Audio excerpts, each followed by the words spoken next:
오늘 말씀은 성전 봉헌식 행사 때 있었던 이야기입니다. 성전을 지은 사람은 누구죠? 솔로몬이죠. 솔로몬이 몇 년 동안 지었습니까? 7년 동안 지었습니다. 어디 나오냐면은 열왕기상 6장 38절에 보면 솔로몬이 7년 동안 성전을 건축하였더라, 그렇게 되어 있어요. 7년 동안 성전을 지었습니다.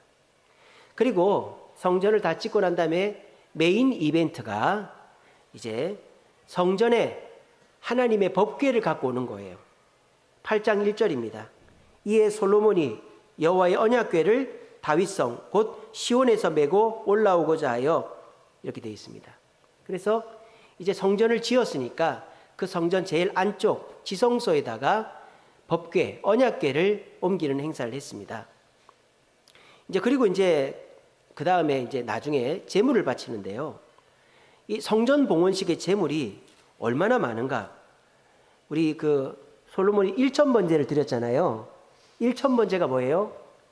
1,000일 동안 드렸다라는 게 아니고 일주일 동안에 1,000마리의 제물을 드렸다 이 말이에요. 그러면 1,000마리의 제물을 드린 게 솔로몬이 1,000번제입니다. 그러면 이 성전 봉헌식은 한 얼마나 제물을 드렸을까? 한 10,000마리 정도 드렸을까? 어마어마합니다. 8장 63절 이렇게 되어 있습니다.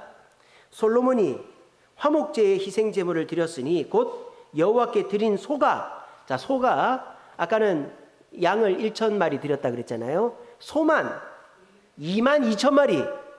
와, 요즘 소 한 마리 한 300만 원 합니까? 어마어마한 돈이죠.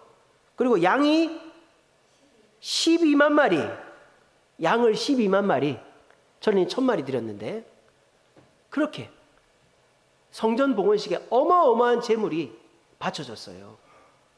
그러니까 이 성전 봉헌식에 동원된 비용만 해도 엄청나겠죠. 아마 성전 짓는 그 돈 한 절반 정도는 들어갔을 것 같아요. 그리고 이 성전 봉헌식을 며칠 동안이나 하느냐? 14일 동안 했습니다. 14일 동안. 그러니까 이 성전 봉헌식이 얼마나 화려했는가를 알 수 있겠죠. 7년 동안 지었고 언약궤가 들어왔고, 그리고 제물이 소만 22,000마리, 양이 12만 마리였고 14일 동안이나 잔치를 벌였던 것이 성전 봉헌식이다라는 거예요. 엄청 화려하죠. 그런데 저는 지금 이 성전 봉헌식에 해당되는 내용들을 다 말하지 않았어요. 이 성전 봉헌식의 가장 핵심적인 것을 말하지 않았어요. 그게 뭐냐? 오늘 본문입니다. 성전 봉헌식의 가장 핵심적인 것은 바로 솔로몬의 기도입니다. 기도. 솔로몬이 성전 봉헌식을 하면서 하나님께 기도를 올려드려요. 7가지 기도를 합니다. 7가지 기도. 그 7가지 기도가 이 성전 봉헌식의 하이라이트, 메인 이벤트예요. 7년 동안 지은 것도 아니고 또 언약궤가 들어온 것도 아니고 제물을 엄청 많이 바친 것도 아니고 14일 동안 한 것도 아니고, 이 성전 봉헌식의 핵심은 이 솔로몬의 7가지 기도였다라는 겁니다. 그러면 성전 봉헌식의 7가지 기도가 뭐였을까요? 우리 여러분 교회에서 입당 예배라든지 임직식이라든지 이런 거 하지 않습니까? 그런 거 할 때 이제 목사님들이 축사도 하고 권면도 하고 막 이러지 않습니까? 그럴 때 보통 무슨 말을 합니까? 수고했다. 교회 짓느라고 수고했습니다, 성도 여러분. 또 직분 받아서 수고하십시오. 이제 수고했다 이런 얘기들 하고, 또 칭찬해 주죠. 이 축사는 칭찬 아닙니까? 그래서 참 축하드립니다. 교회를 새로 지어서 축하드립니다. 직분 받아서 축하드립니다. 칭찬하는 말 하고, 또 부족한 거 있으면 용서해 달라. 특별히 이제 임직식 할 때 장로님들이 대표로 나와서 차린 음식은 없지만 많이 드시고 부족한 거 있으면 용서해 달라 이런 말 하죠. 그러니까 보통 행사를 하면 행사 때 기도를 하거나 이렇게 축사나 답사를 할 때, 권면을 할 때 수고했습니다. 칭찬합니다. 용서해 주세요. 이런 말들을 해요. 성전 봉헌식도 사실 그런 말이 기도에 들어가야 되지 않겠어요? 하나님, 저희가 이렇게 성전 잘 지어 봉헌하게 해주시니 감사합니다. 그런 말이 들어가야 되지 않겠어요? 그리고 하나님 우리가 7년 동안 수고했습니다. 칭찬해 주세요. 우리에게 복을 주세요. 그런 말이 들어가야 될 거 아닙니까? 또 하나님 저희가 좀 부족한 거 있으면 용서해 주세요. 이런 말이 들어가야 되잖아요. 하나님 감사합니다. 복을 주세요. 용서해 주세요. 이런 말이 들어가야 되잖아요. 그러니까 성전 봉헌식 때 기도한 거면 성전 건축에 대한 얘기가 들어가야 될 거 아니에요. 근데 오늘 여러분들이 보실 성전 봉헌식 때 솔로몬이 한 7가지 기도는 성전 건축과는 전혀 상관이 없는, 성전 짓느라고 수고했다, 또 잘못한 거 용서해달라, 또 칭찬해달라, 이런 말 하나도 없어요. 그런 말 하나도 없고 전혀 다른 기도를 솔로몬이 하고 있습니다. 이것이 우리가 교회에 와서 해야 될 기도다라는 거예요. 오늘 이 솔로몬이 그 멋지고 화려하고 수고한 성전을 지어놓고 하나님께 감사합니다, 칭찬해서 용서해서 이런 말 안 하고 이 기도를 하는 이유를 살펴보시면서 여러분들도 성전에 나와서 하나님께 기도함으로 하나님 주시는 용서함과 은혜를 받을 수 있는 저와 여러분 되시기를 간절히 바랍니다. 자, 그러면은 솔로몬이 이 중요하고 멋진 날 성전에 대한 기도를 안 하고 무슨 기도를 했는가 하나씩 봅시다. 31절입니다. 31절. 만일 어떤 사람이 그 이웃에게 범죄함으로 맹세시킴을 받고 그가 와서 이 성전에 있는 주의 제단 앞에 맹세하거든 들으시고 들어달라고, 악한 자는 정죄하시고 심판해달라고 기도합니다. 이게 무슨 말입니까? 개인적인 소원을 들어주시고 개인적인 죄를 사해달라고 기도합니다. 개인적인 성전에 오는 사람들이 와서 기도하면 그 사람의 소원을 들어주시고 그 사람이 어떤 죄를 지었으면 용서해 주세요라고 첫 번째로 기도했어요. 개인적인 문제. 두 번째는 뭐냐? 또 개인적인 겁니다. 33절입니다. 만일 주의 백성 이스라엘이 주께 범죄하여 적국하게 패하게 되었으므로 주께 돌아와서 주의 이름을 인정하고 성전에서 주께 기도하면 들으시고 우리를 구해달라고 기도하는 거예요. 이게 뭐예요? 우리 죄 때문에 전쟁에서 패했을 때도 성전에 와서 기도하면 우리를 구해주세요. 이렇게 기도하는 거예요. 세 번째는 35절입니다. 만일 그들이 주께 범죄함으로 말미암아 하늘이 닫히고 비가 없어서 벌을 받을 때 성전에 와서 기도하면 비가 오게 해주세요. 이렇게 기도하는 거예요. 이것도 뭐예요? 우리 죄로 인해서 이스라엘의 재앙이 벌어지면 성전에 와서 기도할 테니 들어주세요. 이렇게 기도하는 거예요. 네 번째 솔로몬의 기도는 41절입니다. 주의 백성이 이스라엘에 속하지 아니한 자, 곧 주의 이름을 위하여 먼 지방에 온 이방인이라도 성전을 향해 기도하면 그들을 받아달라. 그렇게 기도하는 거예요. 이방인도 성전에 와서 기도하면 그들에게 구원을 달라고 기도하는 거예요. 솔로몬이. 이스라엘 사람들의 성전 봉헌식에서 이방인을 위해서 기도하는 거 생각 바뀌죠, 그죠? 그 다음에 44절입니다.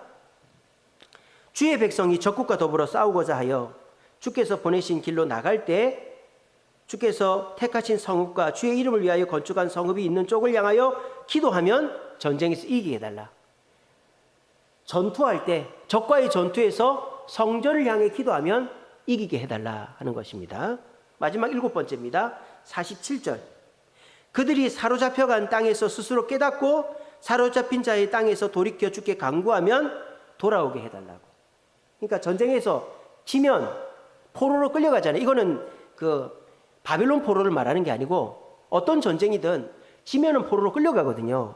근데 포로로 끌려간 백성들이 성전을 향해 기도하면 돌아올 수 있게 해달라고 기도하는 거예요. 자, 지금 제가 7가지를 말씀드렸어요. 첫 번째는 개인적으로 성전에 와서 기도하고 죄를 사해달라고 하면 들어주세요. 두 번째는 죄로 인해 전쟁에서 패배하더라도 성전을 향해 기도하며 구원해 주세요. 세 번째는 죄로 인해 재앙이 닥쳐도 성전을 향해 기도하면 들어주세요. 네 번째는 죄로 인해 세 번째는 죄로 인해 가뭄이고 네 번째는 죄로 인해 전염병이 재앙이 닥쳐도 기도하면 들어주세요. 다섯 번째는 이방인들도 성전을 향해 기도하면 들어주세요. 죄 있는 이방인들도. 여섯 번째는 적과의 전투에서 이길 수 있도록 성전을 향해 기도하면 이길 수 있게 해주세요. 일곱 번째는 범죄하여 포로로 끌려가도 성전을 향해 기도하면 들어주세요. 이렇게 기도합니다. 자, 제가 지금 말한 이 7가지에 반복되는 게 3개가 있어요. 첫 번째는 뭘까요? 죄가 있어도입니다. 두 번째는 뭡니까? 성전을 향해 기도하면. 세 번째는 뭡니까? 은혜를 주세요. 이 3가지예요. 지금 솔로몬의 기도는 핵심적인 내용은 7번이 바뀌더라도 주된 골격은 뭡니까? 죄가 있어도 성전을 향해 기도하면 은혜를 주세요 라는 거예요. 그래서 솔로몬은 이 중요한 성전 봉헌식 때 하나님 성전 잘 짓게 해주셔서 감사합니다. 하나님 우리 이렇게 수고했으니까 은혜를 주세요. 하나님 우리가 잘못한 거 용서해. 이런 성전에 대한 기도를 하지 않고 성전의 기능에 대한 기도를 하고 있는 거예요. 성전의 기능이 뭐예요? 용서를 받고 은혜를 받는 게 성전의 기능 아닙니까? 그래서 솔로몬은 성전이 앞으로 용서와 은혜의 공간이 되게 해달라고 기도하고 있는 거예요. 우리가 교회를 지을 수 있습니다. 우리가 직분을 받을 수 있습니다. 그런데 교회 건물이 화려하고 멋진 것이 아니고 직분을 받은 것이 대단한 것이 아니고 이 교회가 용서와 은혜의 공간이 되고 내가 직분을 감당해서 용서와 은혜의 일을 감당하는 것이 우리에게 중요하다는 거예요. 솔로몬의 기도가 우리에게 그것을 가르쳐주고 있는 것입니다. 이사야 56장 7절입니다. 성전은 뭐 하는 곳이다? 성전은 뭐 화려한 곳이고 성전은 뭐 제사장이 많은 곳이고 성전은 뭐 재물을 많이 드리고 이렇게 돼 있지 않습니다. 이사야 56장 7절에 성전은 만민이 기도하는 집이다. 성전은 기도하는 집이다. 성전에서 기도하면 죄가 용서 안 받고 은혜를 받는다. 우리 요즘은 그런 말 안 합니다만 옛날 저 어렸을 때만 해도 교회에 구호가 있어요. 교회 구호 뭡니까? 모이면 기도하고 흩어지면 전도하자. 이 교회 구호 아닙니까? 근데 요즘 그게 이제 사라져가고 있긴 하죠. 교회 모이면 기도하고 흩어지면 전도하는 거예요. 교회 모이면 우리가 기도하는 거예요. 흩어지면 전도하는 거예요. 교회의 기능은 기도다라는 거예요. 기도. 성전에 모이면 기도한다라는 거예요. 근데 그 기도 중에서도 하나님은 죄인의 기도를 기쁘게 응답하신다라는 거예요. 아니 목사님, 죄인의 기도를 하나님이 응답하십니까? 의인의 기도를 응답하시죠. 예, 맞습니다. 야고보서 5장 16절에 이런 말씀 있죠. 의인의 기도는 역사하는 힘이 크다. 의인의 기도는 역사하는 힘이 크다 그랬어요. 물론 의인이 기도하면 하나님이 더 많이 역사하십니다. 그러면 하나님은 죄인의 기도는 안 들으실까요? 죄인의 기도는 안 들으실까요? 자, 요한복음 9장 31절입니다. 예수님이 말씀하셨습니다. 요한복음 9장 31절. 하나님은 죄인의 말은 듣지 않지만 하나님을 경외하고 그 뜻대로 행하시는 자의 말은 듣는다 그랬어요. 죄인의 말은 듣지 않아요. 하지만 하나님을 경외하고 그 뜻대로 행하는 죄인의 말은 들으신다 이 말이에요. 차이가 있는 겁니다. 그냥 죄인의 말은 안 들어요. 그렇지만 교회 와서 하나님 앞에 잘못했습니다 고백하고 하나님 앞에 무릎 꿇고 겸손한 죄인의 말은 들으신단 말이에요. 오히려 의인의 말보다 죄인의 말이 더 응답받을 확률이 높습니다. 왜? 의인은 교만해지기 쉽기 때문입니다. 의인은 내가 한계에 있기 때문에 내가 이렇게 했으니까 하나님이 응답해 줘야 될 거 아닙니까? 라고 기도하면 응답이 안 된다라는 거예요. 하지만 내가 죄인이에요. 근데 죄인임에도 불구하고 성전에 나와 교회에 나와서 하나님께 기도하면 오히려 그 죄인의 기도가 더 잘 응답이 된단 말입니다. 그게 어디 나오느냐? 야고보서 4장 6절입니다. 하나님은 교만한 자를 물리치시고 겸손한 자에게 은혜를 베푸신다. 교만한 자는 의인임에도 자기 자랑을 하는 사람이 교만한 자죠. 그런 자는 오히려 응답이 안 된다.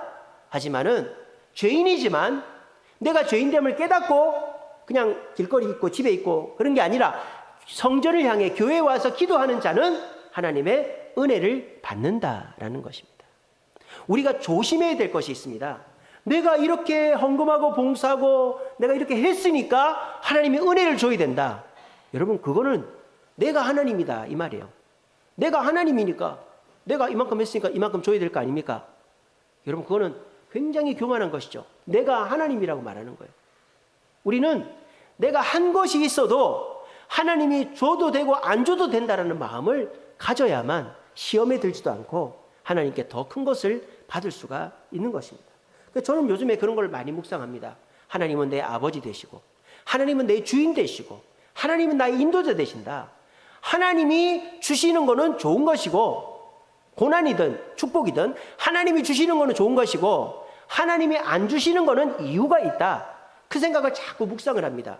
그러면서 요즘에 찬양 부를 때 영광의 주님 찬양하세, 나의 만족과 유익을 위해 가지려 했던 세상 것들 다 버린다. 또 그런 식으로 찬양 가사가요, 이제는 너무 가슴에 와닿는 거예요. 찬양 가사대로 내가 진심으로 고백을 하게 되는 거예요. 예수 우리 왕이여, 이곳에 오셔서 우리가 왕께 드리는 예배를 받아 주옵소서. 이런 고백을 할 때 손이 막 자동적으로 들리고 그렇게 되는 거예요. 왜? 하나님에 대해서 내가 교통정리가 됐기 때문에. 내가 뭘 잘해야 복을 받는 게 아니라 나는 죄인임에도 불구하고 성전을 향해, 하나님을 향해 기도하면 하나님이 응답해 주신다라는 확신이 있기 때문에 이제는 죄인됨에도 불구하고 하나님 앞에 나아가 응답을 받는 일이 많아지고 있다라는 것입니다. 사탄 마귀는 우리의 기도를 멈추게 합니다. 저와 여러분들의 기도를 멈추게 합니다. 어떨 때? 우리가 죄를 지었을 때, 우리가 약속을 어겼을 때, 우리가 예전 모습과 다를 때, 네가 그래가지고 교회를 다닌다고, 네가 그래가지고 기도를 한다고, 네가 그래가지고 직분을 감당한다고 때리죠. 마귀는 그렇게 합니다. 그런데 여러분, 오늘 솔로몬은 뭐라고 합니까? 우리는 죄인이다 그러잖아요. 그래서 계속 반복하는 게 뭐예요? 우리가 죄를 지었을 때, 하나님, 우리가 죄를 지었을 때 성전을 향해 기도할 테니 은혜를 베풀어 주옵소서라고 솔로몬이 기도하지 않습니까? 우리가 이렇게 멋진 성전을 지었고, 우리가 이렇게 잘했고, 우리가 대단하니까 은혜를 주세요라고 하지 않잖아요. 우리가 죄인이니까 우리를 버리지 마시고 은혜를 달라고 기도하잖아요. 여러분들도 마찬가지입니다. 우리가 죄인 되었을 때에 더 많이 교회로 나와야 된다. 죄인 되었을 때에 더 많이 하나님을 찾아야 된다. 아이들이 부모와 관계가 좋은 아이들은 어떻습니까? 평소에는 엄마 얼굴도 안 봐, 인사도 안 해. 잘못하면 어떻게 됩니까? 엄마 바지가랑이를 붙잡고 엄마 용서해 주세요. 용서해 줄 때까지 엄마 안 떠나요. 그게 평소에 부모님이랑 관계가 좋은 애들이죠. 근데 평소에 부모님이랑 관계가 안 좋으면 평소에는 막 엄마한테 뭐 얻어먹으려고 막 쫓아다니다가 잘못하면 어디 도망치고 구석에 숨고 막 그러는 거예요. 하나님과 평소에 관계가 좋은 사람은 물론 평소에도 기도해야 되겠지만 내가 죄짓고 내가 약속 어기고 부족할 때 더 주님께 나와서 기도해야 빨리 그 문제가 해결이 된다라는 것입니다.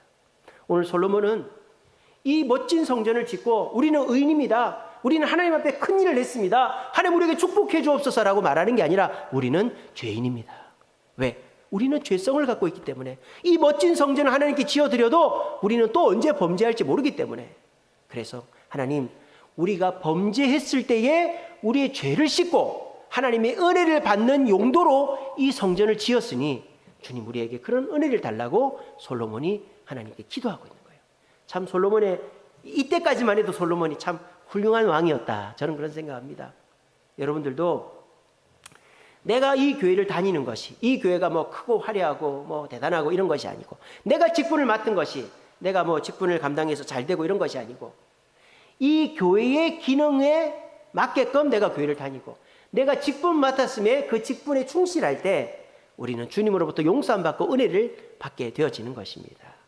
오늘 이 자리에 오신 저와 여러분, 우리는 죄인입니다. 죄인됨을 인정하십시오. 물론 우리가 잘할 때도 있죠. 우리가 남들한테 자랑할 것도 있죠. 하지만 우리는 그렇지 못할 때가 더 많은 존재라는 것을 기억하시고 겸손해야 됩니다. 그래서 저는 그런 생각이 들어요.